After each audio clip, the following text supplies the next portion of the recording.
Sot Prishtina ka nevojë për ndryshim, guxim dhe veprime të menjëhershme.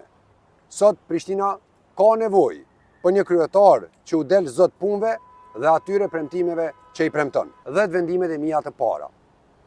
Në 1. Hapja e sheshit George Bush në javën e parë. Në 2.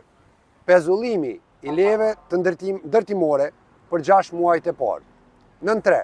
Fillimi i procedurave për krijimin e qendrës digjitale të menaxhimit trafikut. Në 4. Fillimi i procedurave për blerjen e 60 kamionëve të ri për mbledhjen e mbeturinave. Në 5. Krijimi i task forces për ndriçimin e 1000 rrugëve të Prishtinës. Në 6. Fillimi i procesit për ndërtimin e strehimores të re me kapacitete shtesë për trajtimin e qenve ndacak. Në 7. Fillimi i procedurave për vendosjen e 200 oficerëve të sigurisë në shkollat e Prishtinës. Në 8. Nënshkrimi i vendimit ekzekutiv për lirimin e trotuareve të bllokuara. Në 9. Krijimi i task forces për ndërtimin e spitalit të Prishtinës. Në 10.